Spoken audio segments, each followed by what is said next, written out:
Hello साथियों, आप सभी का हमारे यूट्यूब चैनल जीएस का तूफान में आप सभी साथियों का स्वागत है। आइए हम आज आपको इतिहास के पोर्शन पे ले चलते हैं। आधुनिक इतिहास। आधुनिक इतिहास जिसे इस समय जो भी आपके वनडे एग्ज़ाम हो रहे हैं उसमें सबसे ज़्यादा जो क्वेश्चन आ रहे हैं वो आधुनिक इतिहास से आ रहे हैं, राष्ट्रीय आंदोलन से आ रहे हैं, गांधी युग से आ रहे हैं। तो आइए कुछ राष्ट्रीय आंदोलन और गांधी युग के बारे में मैं आपको बताऊँगा। और अगर इससे क्वेश्चन आपके नहीं आए तो समझ लीजिएगा ये क्लास आपके लिए एकदम बेकार है। लेकिन मैं ये कहूँगा अगर आप लोगों ने इसकी पूरी क्लास अगर देख ली है तो आप 4 से 5 नंबर कर पाओगे। हर परीक्षाओं में जाओगे, जहाँ भी बैठोगे इस क्लास से क्वेश्चन निश्चित आने हैं। अगर आपको भरोसा है तो इस क्लास को पूरा देखिएगा। आप अगर सफलता की कुंजी चाहते हैं, अपने 4-5 नंबर हर वनडे एग्जाम में बनाना चाहते हैं तो इस क्लास को देख लीजिएगा। इससे आप हमेशा 4-5 नंबर बना कर आओगे। इसमें आपके सारे जो भी राष्ट्रीय आंदोलन है वो मिल जाएंगे, गांधी से रिलेटेड क्वेश्चन मिल जाएंगे। तो आधुनिक इतिहास में इससे ज़्यादा पूछा ही क्या जाता है। तो इसलिए ये आपके लिए बहुत ही बेहतरीन क्लास होगी, एक अद्भुत क्लास के रूप में आपको आएगी। एक क्लास से आप हमेशा 2-3 नंबर 4 नंबर करके आओगे। तो आइए इस क्लास को स्टार्ट करते हैं एक बेहतरीन क्वेश्चन के साथ में। आप लोग इस क्लास को स्टार्ट करते हैं। महात्मा गांधी ने सत्याग्रह क्रियाविधि सबसे पहले कहाँ से प्रस्तुत की थी?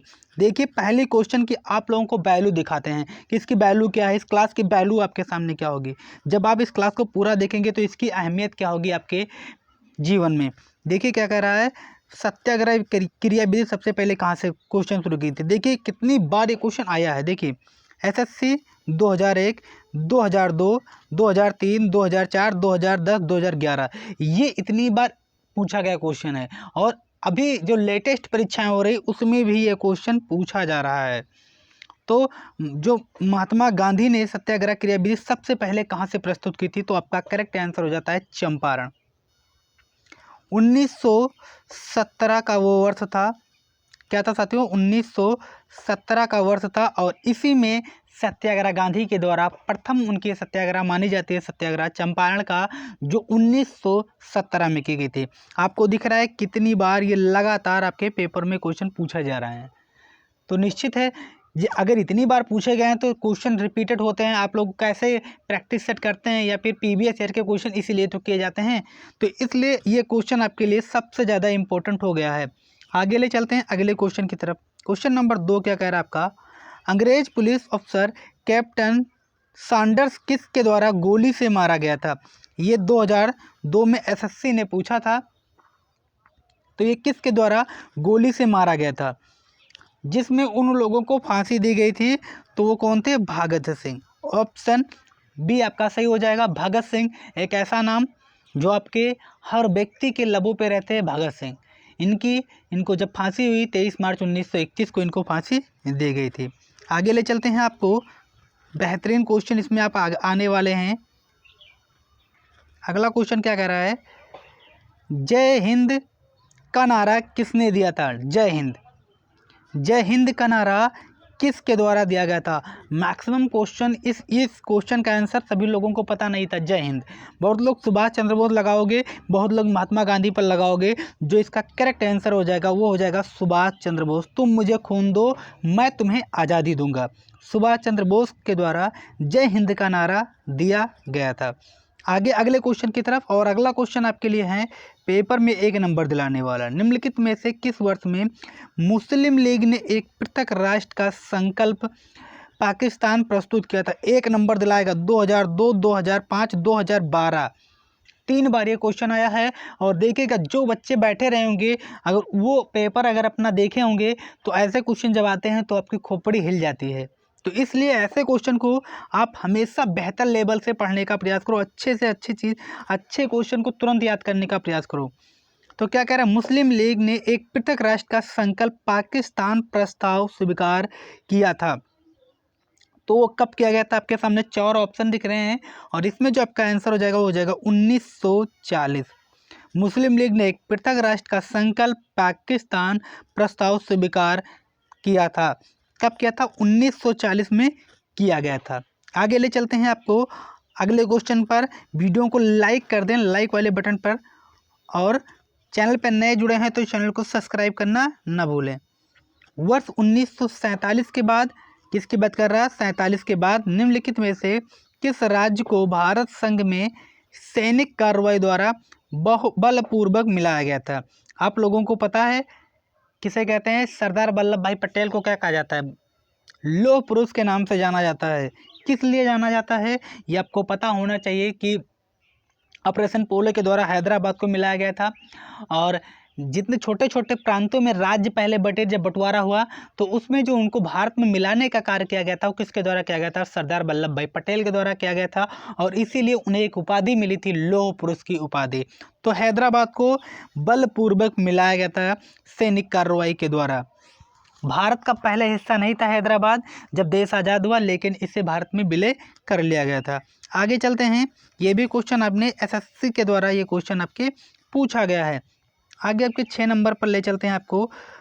किसने कहा था कि तुम मुझे खून दो मैं तुम्हें आज़ादी दूंगा? बहुत पुराना नारा हो गया, 2002 और 2000 में आया हुआ क्वेश्चन है, सुभाष चंद्र बोस के द्वारा। आगे ले चलते हैं, ये देखिए देश बंधु की, बहुत अच्छा क्वेश्चन है और सबसे बेहतरीन क्वेश्चनों में से एक। देश बंधु की उपाधि से संबंधित हैं किसके द्वारा? किन्हें हम लोग देश बंधु की उपाधि से संबंधित करते हैं? बहुत ही प्यारा क्वेश्चन है और बहुत ही शानदार क्वेश्चन है। और इसका जो आंसर हो जाएगा वो हो जाएगा चित्तरंजन दास। चित्तरंजन दास, जिन्हें हम देश बंधु के नाम से जानते हैं, और इन्हीं ने एक पार्टी की स्थापना की थी, स्वराज पार्टी।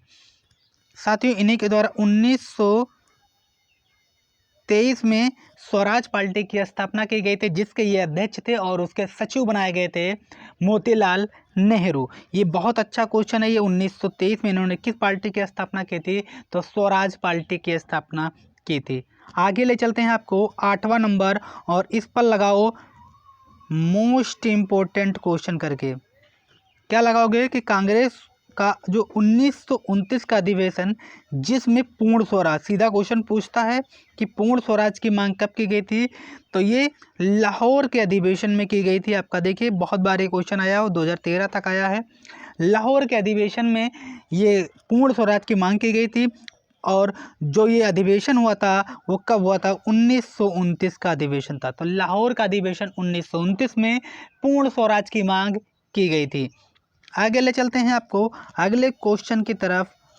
कांग्रेस ने भारत छोड़ो आंदोलन का प्रस्ताव किस वर्ष पारित किया था? भारत छोड़ो प्रस्ताव, ये भी आपके लगातार पेपर में क्वेश्चन आया हुआ है और इसका जो करेक्ट आंसर हो जाएगा 1942। 1942 में ही कहा गया था कि अब भारत छोड़ो आंदोलन का प्रस्ताव रखा गया था। ऐसे क्वेश्चन को आप याद कर लेना है। ये क्लास आपके लिए संजीव बूटनी साबित होने वाली, हर पेपर में आपको नंबर दिलाएगी, हर पेपर में। आगे आपको ले चलते हैं क्वेश्चन नंबर 10 पर। सुभाष चंद्र बोस ने सिंगापुर में दिल्ली चलो का नारा दिया था। सीधा यहाँ तो क्वेश्चन आपने ऐसे बना दिया है कि दिल्ली चलो का नारा सिंगापुर से दिया गया था, लेकिन जब आपके बहुत अच्छे क्वेश्चन बनते हैं तो ये क्वेश्चन पूछा जाता है कि सुभाष चंद्र बोस के द्वारा दिल्ली चलो का नारा दिया गया था और ये कहाँ से दिया गया था। तब आप बहुत ज़्यादा कन्फ्यूजन में हो जाओगे कि वो भारत में थे, सिंगापुर में थे, मलेशिया, ऐसे चीज़ें आपके ऑप्शन बनाएगा।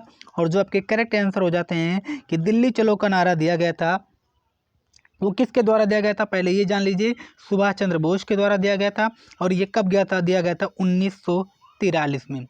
बहुत ही बेहतरीन क्वेश्चन है। ये कब दिया गया था? 1943 में ये चीज़ें दी गई थी। आगे आते हैं अगले क्वेश्चन की तरफ, और ये क्वेश्चन आपको मैं बता रहा हूँ, इस क्वेश्चन से आप 4 चीज़ें सीखोगे। अगर 4 ऑप्शन दिख रहे हैं तो 4 चीज़ें आप निश्चित करके आओगे। अब्दुल गफ्फार खान, इन्हें किस नाम और किस नाम से जाना जाता है? सभी को पता है कि इन्हें हम श्रीमांत गांधी के नाम से जानते हैं। किन्हें जानते हैं साथियों? श्रीमांत गांधी के नाम से जानते हैं खान, अब्दुल गफ्फार खान को। सुभाष चंद्र बोस, आप सभी को पता है कि इन्हें कहते हैं नेताजी सुभाष चंद्र बोस। आगे महात्मा गांधी, मोहनचंद, ये आपका ये हो गया और इसका ये हो गया। तो आप लोगों ने इसका करेक्ट आंसर कर लिया होगा, फटाफट से आप लोगों ने कर लिया है ऑप्शन बी। ठीक है, आगे ले चलते हैं। ये क्वेश्चन आपको नंबर दिलाने वाले चल रहे हैं। हर पेपर में जब भी आप बैठोगे कहीं ना कहीं तो आपको ये नंबर मिल ही जाएंगे। हर वनडे एग्जामों की मैं बात कर रहा हूँ, आप किसी भी वनडे एग्जाम में बैठ जाओ, मैं ये नहीं कहता हूँ, लेकिन ये जीएस के क्वेश्चन आपको हमेशा नंबर दिलाएंगे। देखिए एसएससी 2002 और आरआरबी 2004 2006 में क्वेश्चन पूछा गया है, असहयोग आंदोलन जो चलाया गया था 20 से 22 तक, ये क्यों निलंबित किया गया था। आप लोगों ने पढ़ा होगा कि एक हिंसा हुई थी। एक हिंसा कब हुई थी, जब हम लोगों ने, कुछ भारतीयों ने क्या किया था कि कुछ सिपाहियों को एक पुलिस चौकी के अंदर चौकी को फूंक दिया था, जिसमें कई सारे लोग मारे गए थे। तो वही थी चोरी चोरा घटना में हुई हिंसा का घटना के कारण, डी ऑप्शन। इसीलिए असहयोग आंदोलन को निरस्त कर दिया गया था 2022 में। एक ऐसी घटना हुई थी जिसमें गांधी जी को ये लगा कि अब कांग्रेस चुप नहीं बैठेंगे, क्योंकि उनके कुछ सिपाहियों को जला दिया गया था एक पुलिस चौकी में बंद करके। तो इसलिए गांधी जी ने ये सोचा कि इसलिए ये आंदोलन हम रद्द कर देते हैं, और उसी वक्त इन्होंने असहयोग आंदोलन 1922 में इसे रद्द कर दिया था। 20 में चला था, 22 में इसे रद्द कर दिया गया था। आगे आपको ले चलते हैं अगले क्वेश्चन की तरफ।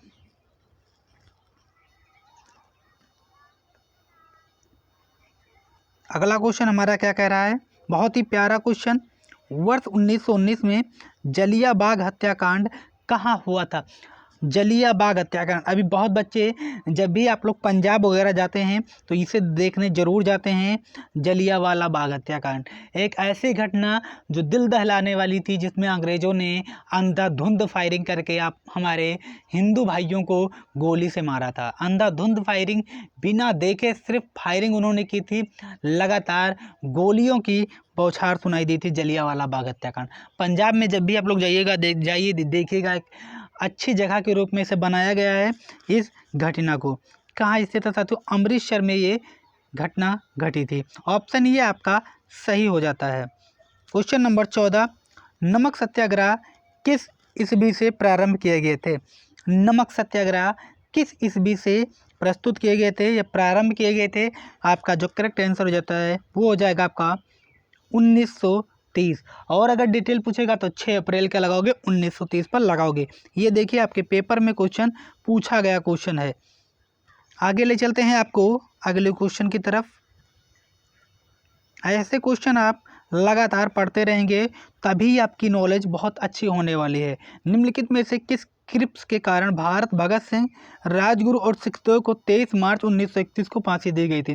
फांसी कब दी गई थी, इस डेट को मैंने आपको पीछे ही बता दिया था कि 23 मार्च 1931 को दी गई थी, और किस कारण दी गई थी ये आपको पहले दूसरे क्वेश्चन में मिल गया था। ऑप्शन ए, सैंडर्स की हत्या के कारण इन्हें फांसी दी गई थी।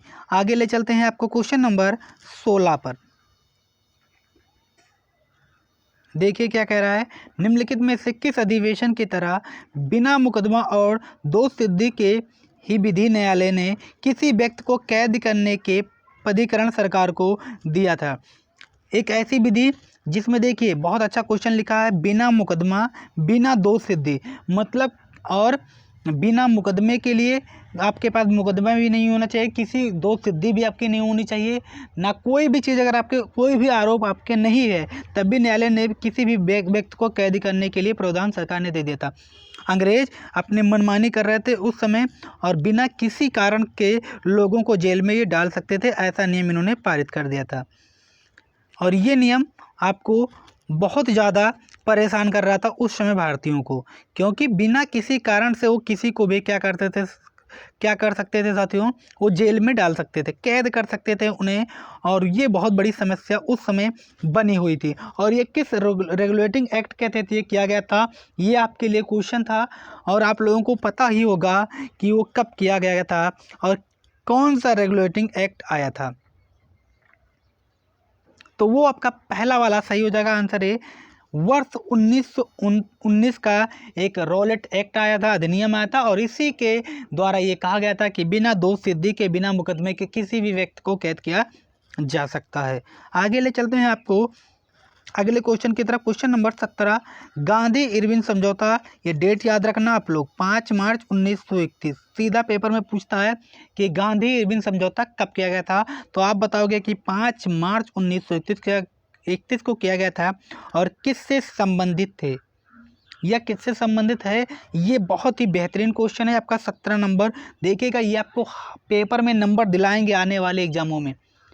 लिख के ले लो, आने वाले एग्जामों में ये आपको नंबर 110% दिलाएंगे ये क्वेश्चन। गांधी इरविन समझौता, ये आपका 5 मार्च 1931 में किया गया था, जिसमें संबंधित है सबने अवज्ञा आंदोलन के बारे में इसमें कुछ कहा गया था। आगे ले चलते हैं आपको अगले क्वेश्चन की तरफ। क्वेश्चन नंबर 18 क्या कह रहा है कि स्वतंत्र भारत के प्रथम महाराज्यपाल गवर्नर जनरल कौन थे? स्वतंत्र भारत के प्रथम महाराज्यपाल गवर्नर जनरल कौन थे? तो फटाफट से आप लोग बताएंगे। आप लोग देखिएगा, कन्फ्यूजन अगर होगा तो चेक कर लीजिएगा, आपका हो जाएगा लॉर्ड माउंटबेटन, ये वाला सही हो जाएगा। अगर पूछ लेता हो कि स्वतंत्रता के बाद भारतीय गवर्नर कौन थे, तो आप लगा देते श्री राजगोपालाचारी, लेकिन यहाँ भारतीय शब्द नहीं जोड़ा है, तो आपका करेक्ट आंसर हो जाएगा लॉर्ड माउंटबेटन। आगे ले चलते हैं आपको अगले क्वेश्चन की तरफ।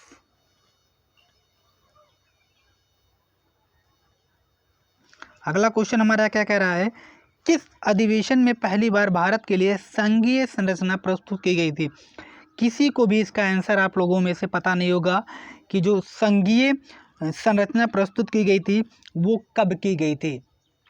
तो किस अधिवेशन में पहली बार भारत के लिए संघीय संरचना प्रस्तुत की गई थी? तो आपका जो करेक्ट आंसर हो जाएगा वो हो जाएगा ऑप्शन सी, 1935 का अधिवेशन। बहुत ही बेहतरीन क्वेश्चनों में से एक है और किसी को भी इसका आंसर पता नहीं रहा होगा, मैक्सिमम बच्चों को। आगे चलते हैं, काकोरी ट्रेन डकैती कांड के नायक कौन थे? ये क्वेश्चन हमेशा पूछी जाती है। काकोरी ट्रेन डकैती के नायक नहीं ज़्यादा पूछा जाता है, ज़्यादा पूछा जाता है कि काकोरी ट्रेन डकैती किस वर्ष हुई थी। तो काकोरी ट्रेन डकैती आप लोगों को पता है ये 1925 में हुई, जिसमें चंद्रशेखर आज़ाद, राम प्रसाद बिस्मिल, ये सब इसमें शामिल थे। तो इस आपके जो भी आपके ऑप्शन दिख रहे हैं, इसमें से आपका जो करेक्ट आंसर हो जाएगा वो हो जाएगा राम प्रसाद बिस्मिल। इसमें सम्मिलित कौन थे? चंद्रशेखर आज़ाद भी इसमें सम्मिलित थे। काकोरी ट्रेन डकैती 1925। आगे आते हैं अगले क्वेश्चन की तरफ। 1919 के अधिनियम में द्वैध शासन, बहुत ही प्यारा क्वेश्चन है, बहुत बार पेपर में आया है और यहाँ भी आपको दिख रहा है कि ये क्वेश्चन पूछा जाता है। धारण को जिस व्यक्ति ने परिचित कराया वे कौन थे? 1919 के अधिवेशन में द्वैध शासन धारणता को जिस व्यक्ति ने परिचित कराया था वे कौन थे? ये आपका क्वेश्चन है और इसका आंसर आपको फटाफट से बताना है।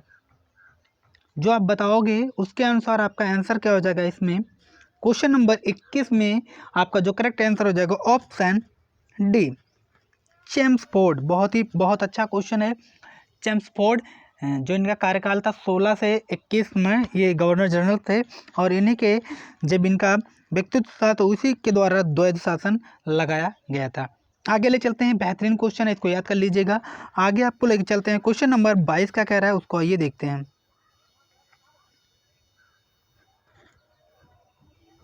निम्नलिखित में से किसने 23 फरवरी 1946 को रॉयल इंडियन नेवी के विरोधियों का आत्मसमर्पण के लिए राजी किया? बहुत ही गांधी के द्वारा या नेहरू के द्वारा, जवाहरलाल या वल्लभ भाई पटेल या फिर मोरारजी देसाई के द्वारा ये किया गया था? आपके जो ऑप्शन हो जाएंगे वल्लभ भाई पटेल एवं मोहम्मद अली जिन्ना के द्वारा। बहुत ही अच्छा क्वेश्चन था, 2000 में क्वेश्चन पूछा गया था। आगे चलते हैं क्वेश्चन नंबर 23 पे। क्वेश्चन नंबर 23 क्या कह रहा है कि 20 सितंबर 1932 को यरवदा जेल में महात्मा गांधी ने आमरण अनशन किसके विरोध में किया था? एक अनशन किया था और ये किसके विरोध में किया था, ये आपका क्वेश्चन पूछ रहा है। आमरण अनशन किसके विरोध में किया था? 1932 यरवदा जेल में ये किया गया था। आप लोगों को पता, बहुत ज़्यादा चर्चा में बना हुआ था। ये कहा जा रहा था कि गांधी जी अब नहीं बचेंगे। उस समय की बात मैं बता रहा हूँ। यरवदा जेल में इनका अनशन था जिसमें ये भूखे पेट बैठकर ये अनशन कर रहे थे, वो भी जेल में। ये बहुत बड़ी घटना थी उस समय। और जो इसका आपका करेक्ट आंसर हो जाएगा तो हो जाएगा ऑप्शन सी, जुरेस में मैकडोनाल्ड के सांप्रदायिक पंचाल के विरोध में ये किया गया था और ये बहुत ही ज़्यादा बड़ा मुद्दा उस समय का था। आगे आपको ले चलते हैं क्वेश्चन नंबर 25 पे 24 और 25 को देखते हैं। आइए, 1939 में पहली बार महात्मा गांधी ने देशी राज्य में नियंत्रण जनसंघर्ष चलाने की विशेष तकनीक को अपनाया। उन्होंने अपने एक निकट सहयोगी को सत्याग्रह करने की इजाज़त दी। वह निकट सहयोगी था, उनके बारे में पूछ रहा है कि उनके निकट सहयोगी कौन थे। तो जो आपके ऑप्शन है उसमें हो जाएगा ऑप्शन सी, राजकोट में वल्लभ भाई पटेल। आगे आपको ले चलते हैं। ऐसे बहुत सारे क्वेश्चन आपको मिलेंगे जो आपके निरंतर पेपरों में पूछे गए हैं। जैसे कि आपका 25 नंबर दिख रहा है, देख लीजिए कितनी बार आपके पेपर में आया हुआ क्वेश्चन है। 25 नंबर का, निम्नलिखित आंदोलनों में से किस में महात्मा गांधी ने भूख हड़ताल को एक हथियार के रूप में पहली बार प्रयोग किया था। भूख हड़ताल को उन्होंने पहली बार एक हथियार के रूप में प्रस्तुत किया था। एक नौ युवा पीढ़ियों में एक ऊर्जा लाई थी इनके भूख हड़ताल ने। और ये कब किया गया था? आपके सी ऑप्शन 1918 का अहमदाबाद मिल मजदूर हड़ताल। आप लोगों ने देखा होगा कि 1918 में इन्होंने एक चंपारण किया था, हड़ताल किया था, खेड़ा सत्याग्रह उस समय चला गया था इनके द्वारा 1918 में। 17 में इनका प्रथम सत्याग्रह चला गया था चंपारण वाला 17 में, और 18 में इसके जस्ट बाद एक खेड़ा वाला युद्ध चला गया था। तो 1918 का अहमदाबाद मिल मजदूर के तहत इन्होंने भूख हड़ताल के रूप में एक हथियार के रूप में प्रयोग किया था। आगे आपको ले चलते हैं क्वेश्चन नंबर 26 में। जलियांवाला बाग में गोली चलाने का आदेश दिया गया था। जलियांवाला बाग में गोली चलाने का आदेश दिया गया था। मैंने आपको बताया कि एक ऐसी घटना जिसमें लगातार लोग गोलियों की बौछार कर रहे थे, वो घटना थी आपकी जलियांवाला बाग घटना। कौन सी घटना थी? जलियांवाला बाग में गोली चलाने का आदेश दिया गया था, और इसी में बहुत सारे भारतीयों को गोलियों से भून दिया गया था। तो जो आपके ऑप्शन हो जाते हैं, ऑप्शन सी हो जाएगा इसका आंसर। REH डायर के द्वारा ये किया गया था, गोली चलाने का जो आदेश दिया गया था डायर के द्वारा। इन्हीं को मारने के लिए क्या किया गया था? प्रयास किए गए थे बाद में भारतीयों के द्वारा। आगे ले चलते हैं। आपको क्वेश्चन नंबर 27-28 को देखते हैं। महात्मा गांधी को सर्वप्रथम राष्ट्रपिता किसने कहा था? 2006 में क्वेश्चन पूछा गया है कि राष्ट्रपिता किसने कहा था। तो राष्ट्रपिता आपको पता है कि आपके सुभाष चंद्र बोस के द्वारा ये कहा गया था कि महात्मा गांधी को सर्वप्रथम राष्ट्रपिता सुभाष चंद्र बोस के द्वारा कहा गया था। आगे अगले क्वेश्चन पर चलते हैं। क्वेश्चन नंबर 28, क्रिप्स मिशन जो आपका 1942 में आया। क्रिप्स मिशन कब आया? मार्च 1942 में आया था। कि असफल होने का सबसे महत्वपूर्ण कारण कौन सा था? ये असफल हो गया था। इसके बाद कौन सी मिशन आई थी? क्रिप्स मिशन आया था 1946 में। तो इसके असफल होने का कारण आपसे पूछ रहा है, और जो इसका कारण हो जाएगा वो आपको बताना है। ऑप्शन डी, क्रिप्स मिशन का ग्रहण करने या फिर छोड़ देने वाला दृष्टिकोण। आगे ले चलते हैं आपको अगले क्वेश्चन की तरफ। 29, 30 और 31 क्वेश्चन को देखते हैं। भारतीय राष्ट्रीय कांग्रेस के सबसे अधिक समय तक अध्यक्ष कौन थे? सबको पता है कि सबसे लंबे समय तक कांग्रेस के अध्यक्ष कौन थे। मैक्सिमम बच्चों को नहीं पता है कि वो थे अबुल कलाम आज़ाद। मैं मानता हूँ कि सभी बच्चों को नहीं पता होगा कि राष्ट्रीय कांग्रेस के सबसे लंबे समय तक अध्यक्ष वो कौन थे? वो अबुल कलाम आज़ाद थे। आगे ले चलते हैं आपको 30 नंबर। जब 15 अगस्त 1947 को भारत ने अपनी पहली आज़ादी का जश्न मनाया तब महात्मा गांधी थे। क्या कह रहा है? जब 15 अगस्त 1947 को भारत ने अपनी पहली आज़ादी का जश्न मनाया तब महात्मा गांधी थे। तो उस समय महात्मा गांधी कहाँ थे? ये आपको पता होगा कि वो कोलकाता में उस समय थे। आगे ले चलते हैं। उस समय कहाँ थे? क्वेश्चन आपका आया है कि जब आज़ादी का प्रथम जश्न मनाया जाता था तो उस समय गांधी जी कहाँ स्थित थे? कोलकाता में स्थित थे। आगे चलते हैं अगले क्वेश्चन की तरफ। क्वेश्चन नंबर 31 पर, भारत एवं पाकिस्तान का विभाजन किस योजना के तहत हुआ था? भारत और पाकिस्तान का विभाजन किस योजना के तहत हुआ था? फटाफट से आप लोग बताएं कि ये किस योजना के तहत किया गया था। तो ये जो योजना थी वो थी माउंटबेटन योजना। फटाक से आप लोगों ने बता दिया कि जो भारत और पाकिस्तान का विभाजन हुआ किस योजना के थे। तो माउंटबेटन योजना आपके पेपर में पूछता है कि माउंटबेटन योजना कब आई। ये आई थी 3 जून 1947 को। कब आई? 3 जून 1947 को। आप लोग लिख लीजिएगा 1947 3 जून। ठीक है, इस डेट को याद रख लीजिएगा कि जो ये माउंटबेटन योजना थी ये आई 3 जून 1947 को, जिसमें भारत और पाकिस्तान का जो विभाजन था वो किया गया था। आगे ले चलते हैं आपको क्वेश्चन नंबर 32 पर और देखते हैं कि हमारा क्वेश्चन नंबर 32 क्या कह रहा है। महात्मा गांधी की हत्या कब हुई थी? महात्मा गांधी की हत्या कब हुई थी? ये आपसे क्वेश्चन पूछ रहा है कि महात्मा गांधी की हत्या कब हुई थी। तो फटाफट से आप लोग बता दीजिए कि जो महात्मा गांधी की हत्या हुई थी वो हुई थी 30 जनवरी 1948 को। कब हुई? 30 जनवरी 1948 को हुई थी। आगे आपको ले चलते हैं क्वेश्चन नंबर 33 पर। वह कौन सा भारतीय स्वतंत्र भारत का प्रथम गवर्नर जनरल था? यहाँ बात किसकी कर रहा है? स्वतंत्र भारत का प्रथम गवर्नर जनरल कौन था? तो आपको स्वतंत्र भारत का बताना है और यहाँ एक शब्द उसने क्या लगा दिया है? भारतीय। वह कौन सा भारतीय स्वतंत्र भारत का प्रथम गवर्नर जनरल था? अगर उसने भारतीय शब्द को लगा दिया है तो श्री राजगोपालाचारी 2004, 5 और 10 में ये क्वेश्चन पूछा गया है और ये क्वेश्चन 18 में भी आया हुआ है। क्वेश्चन नंबर 34 पे कादरे आजम किसे कहा जाता है? तो ये किसको कहा जाता है? ये फटाक से आप लोग बताएंगे। आपका ऑप्शन हो जाएगा मोहम्मद अली जिन्ना को कहा जाता है। आगे ले चलते हैं आपको क्वेश्चन नंबर 35 पर। सरदार वल्लभ भाई पटेल को जाना जाता है, लौह पुरुष के रूप में जाना जाता है कि आपको नहीं पता है कि इन्हें क्या जाना है? लौह पुरुष के नाम से जाना जाता है। देश बंधु के रूप में जाने जाते हैं। कौन जाने जाते हैं? चित्तरंजन दास को जाना जाता है देश बंधु के नाम से। आगे ले चलते हैं आपको अगले क्वेश्चन की तरफ, जो आपके पेपर के लिए बहुत ही शानदार क्वेश्चन होने वाला है। क्वेश्चन नंबर 36, गांधी जी ने किस गोलमेज सम्मेलन में भाग लेने के लिए लंदन गए थे? एकमात्र गोलमेज सम्मेलन जिसमें गांधी जी ने भाग लिया था और उसके लिए वो उन्हें लंदन जाना पड़ा था, वो था आपका द्वितीय गोलमेज सम्मेलन। बहुत बार ये आपके पेपर में आया हो क्वेश्चन है, इस पर लगा लेना इम्पोर्टेंट। द्वितीय गोलमेज सम्मेलन, जिसमें 3 गोलमेज सम्मेलनों में सिर्फ एक गोलमेज सम्मेलन में भाग लेते, वो आपके थे द्वितीय गोलमेज सम्मेलन। आगे ले चलते हैं, आपको 4 क्वेश्चन और कराते हैं, उसके बाद में आगे इस पर ही क्लास आपकी आएगी।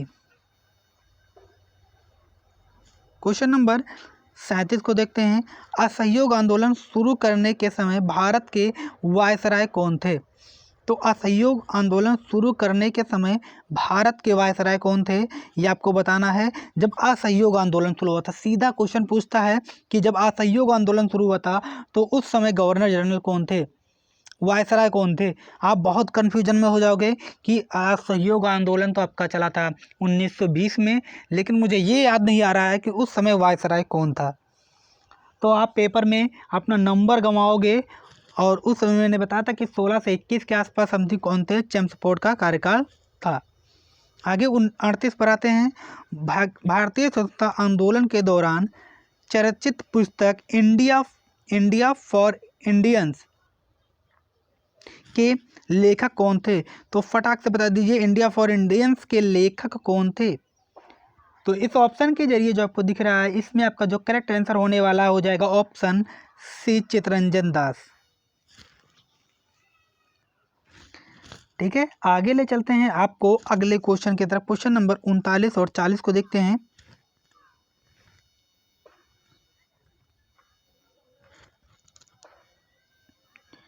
पंजाब के भूतपूर्व लेफ्टिनेंट गवर्नर माइकल ओडायर की हत्या किसने की थी? बहुत बार ये क्वेश्चन आया है कि जो डायर थे इनकी हत्या किसने की थी, ये आपको बताना है और फटाफट से आप लोग बता दीजिए कि ये किसके द्वारा की गई थी। पंजाब के भूतपूर्व लेफ्टिनेंट गवर्नर माइकल ओडायर की हत्या किसके द्वारा की गई थी और इसका जो आपका करेक्ट आंसर हो जाएगा ऑप्शन सी, ऊधम सिंह के द्वारा ये किया गया था, ऑप्शन सी। अगले क्वेश्चन पर सबसे बेहतरीन क्वेश्चन के साथ में एंड करेंगे इस क्लास को। साइमन कमीशन का भारत आगमन किस वर्ष हुआ था? एक हुआ था कि साइमन कमीशन बनकर कब तैयार हुआ, एक क्वेश्चन आता है कि साइमन कमीशन भारत कब आया। ये दोनों क्वेश्चन आपके निरंतर पेपरों में पूछे जा रहे हैं, तो इन दोनों क्वेश्चनों का आंसर मैं आपको एक साथ बता देता हूँ जिससे आपके कन्फ्यूजन ना होने पाए। साइमन कमीशन का भारत आगमन किस वर्ष हुआ था? तो आपका हो जाएगा 1928। सीधा क्वेश्चन आता है कि साइमन कमीशन भारत कब आया, तो आपका करेक्ट आंसर हो जाता है 1928 में ये भारत आया। लेकिन अगर पूछता कि साइमन कमीशन बना कब था, तो यही आपका आंसर हो जाता है 1927। बना कब साथियों? 1927 में बना और 28 में हमारे देश भारत आया था। तो ये दोनों क्वेश्चन आपको पता होना चाहिए कि साइमन कमीशन बना कब 27 में, भारत कब आया 28 में आया। यही आज आपकी क्लास रही और इसके जितने और क्लासें आएंगी राष्ट्रीय आंदोलन पर, 1-2 क्लास और बनेगी। और ये तीनों क्लास अगर आप लोगों ने देख लिया है तो आप हर पेपर में जाओगे, जहाँ भी जाओगे 4-5 नंबर तो फिक्स करके आओगे। अगर आप लोगों ने दिल से तैयारी की होगी, तो अगर दिल से क्लास को देखोगे ना तो 4-5 नंबर आप हर पेपर में करके आओगे, कभी गलती नहीं करोगे 4-5 नंबरों की। और अगर आपको 2-3 क्लास से अगर 5 नंबर मिल जाते हैं ना, तो ये बहुत ही बेहतरीन आपका हो जाएगा। आपकी तैयारी जीएस के लेवल में आपकी बहुत अच्छी आप पकड़ बनाने लगोगे। तो इसलिए क्लास को पूरा देखा करो और ज़्यादा से ज़्यादा दोस्तों तक, ग्रुप वगैरह में भी शेयर किया करो क्लासों को। और अगर आप हमारे चैनल पर नए जुड़ते हो तो चैनल को प्लीज़ तुरंत सब्सक्राइब कर लो, कि जिससे हमारे क्लास की नोटिफिकेशन आप तक पहुँचती रहे। तो फिर हम आपको मिलते हैं अगली क्लास में, अगले इसी के टॉपिक के साथ में फिर मिल देंगे। राष्ट्रीय आंदोलन पर चर्चाएं होंगी, गांधीयों पर चर्चाएं की जाएंगी। तो आप हमारे साथ में जुड़े रहिएगा। फिर हम आपको मिलते हैं अगली वीडियो के साथ में। तब तक आप लोग इस क्लास को बेहतरीन ढंग से तैयार कर लीजिएगा। फिर हम आपको मिलते हैं आप सभी के लिए, सभी से। तो आज के लिए आप सभी के लिए, आज की क्लास आप सभी के लिए बहुत ही बेहतरीन क्लास रहेगी। मैं फिर कह रहा हूँ, इसको ज़रूर देख लीजिएगा। फिर मिलते हैं हम आपको अगली वीडियो में।